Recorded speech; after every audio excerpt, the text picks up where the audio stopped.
In this video we will look at the full lore on the fall of Egypt within the world of Trench Crusade, the fall of that ancient kingdom, and the rise of the serpent head Mammon. So welcome back to the trenches, and shall we begin? In the year 494, 1101 in the calendar of the Franks, when the armies of Shaitan marched forth, following the catastrophe unleashed upon the world by the opening of the gate to Jahannam, the Fatimid Caliphate of Egypt hastily mustered their forces to counter this threat in the Levant. The Fatimids' force marched across the desert in a desperate bid to protect the two holy places of Islam, but their bravery was to no avail.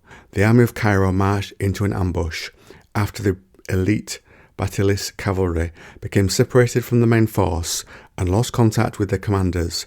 Every night they were picked off by Afarit of the waterless places. The weakened army was then assaulted from three sides.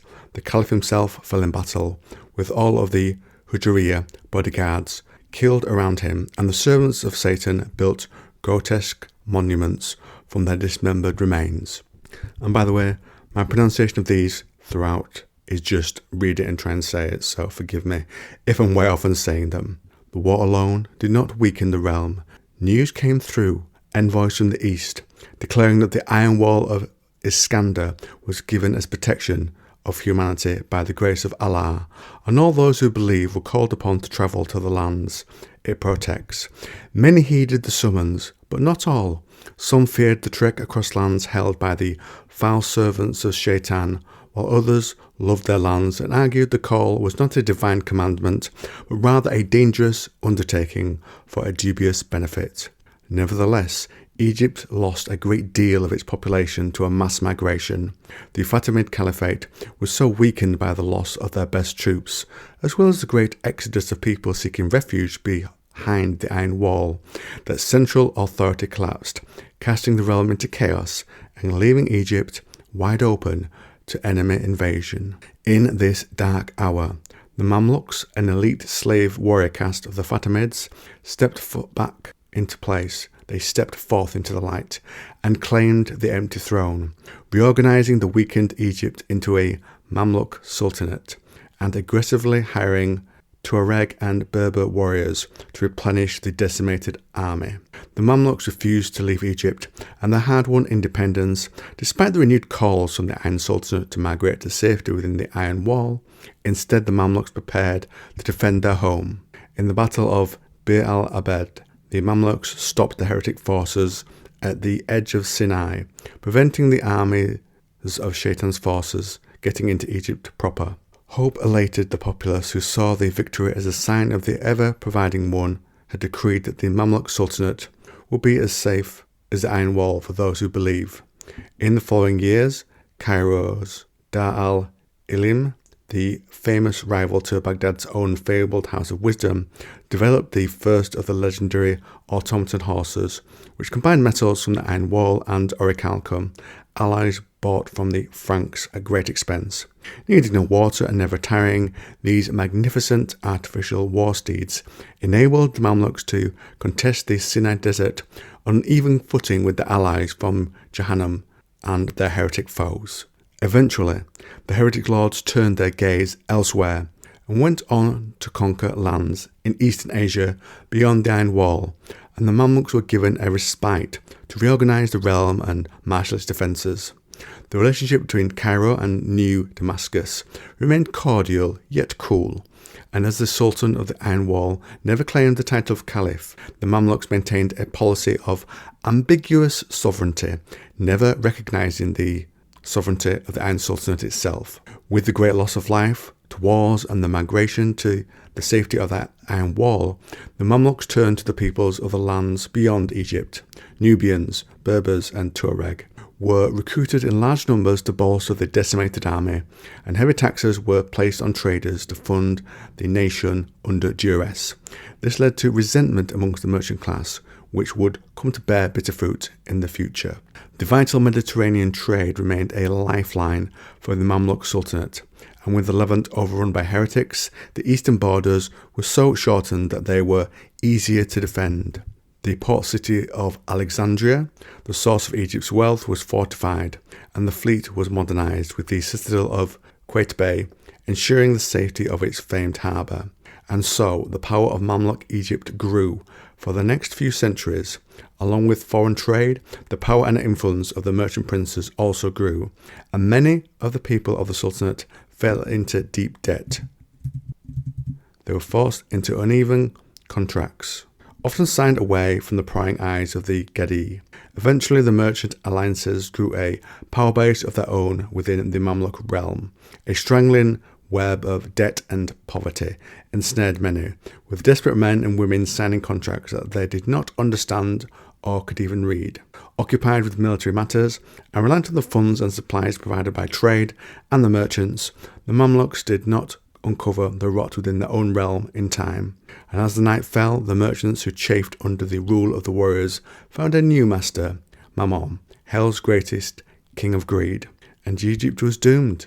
Years passed, with the Mamluk warrior caste engaged in a continuous defence against probing heretical naval and land raiding parties. Their internal vigilance grew lax. The merchant class grew in power. They desperately needed funds and goods that their taxes provided, ensuring that none looked too deeply into their affairs. The realities of protecting their borders and keeping the trade routes open by land and sea required the army's full focus, leaving the Sultanate's everyday policing understaffed and mostly neglected. The war had driven many out of their homes and into the Sultanate as refugees, leaving them destitute and with few prospects. Over time, more and more of the poor fell into deep debt and were forced into ever more unfavourable contracts, while the lenders grew rich and fat. This led to widespread resentment and distrust towards legal banks and other conventional lending institutions. Bribes kept the city guard at bay and even corrupted a number of Qadi, thus ensuring that the exploitation of people continued unabated.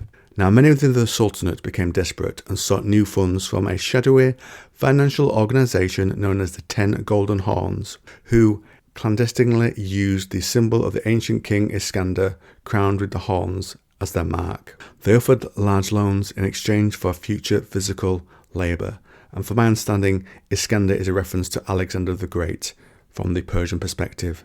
They claimed no riba would be charged, as these loans were Qard al-Hassan, according to the agents of the organisation. Since these transactions happened away from the eyes of the courts, which the Golden Horns claimed were corrupt, instead of paperwork, the terms were inked into the skins of the debtors, so they would always be present in the case of any disputes.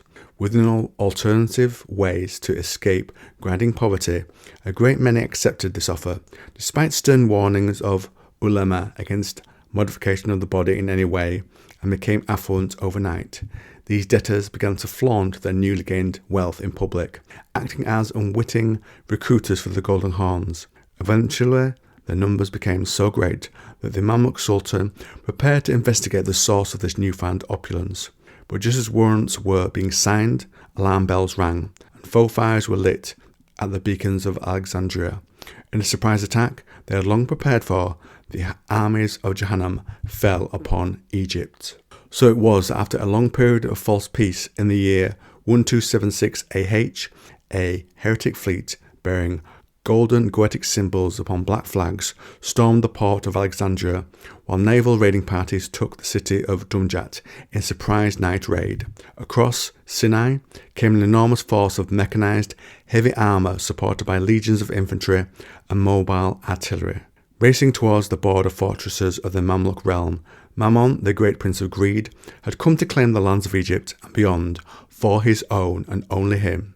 The Mamluks rushed to defend their ports and borders, emptying their garrisons and deploying their famed automaton cavalry to stop the invasion.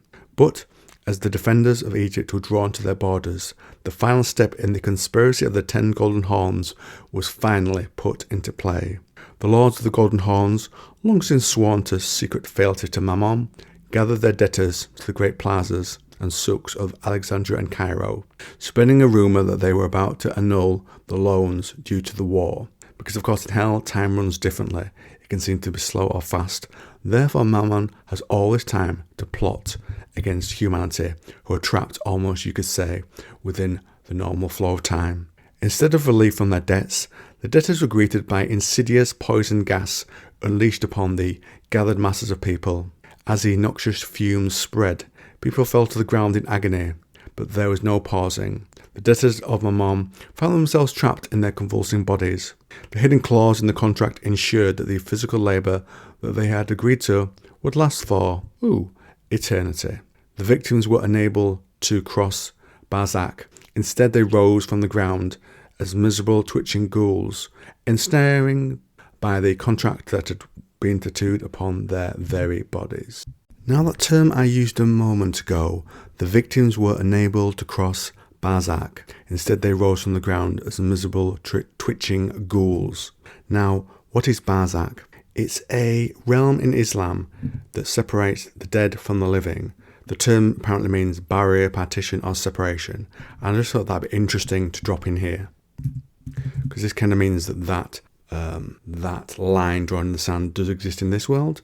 But if you cross it, does that mean you actually go to the demonic hell as shown within Crusade, or is it more with the classical beliefs contained within Islam? Just a thought there. Now let's get back into the main lore.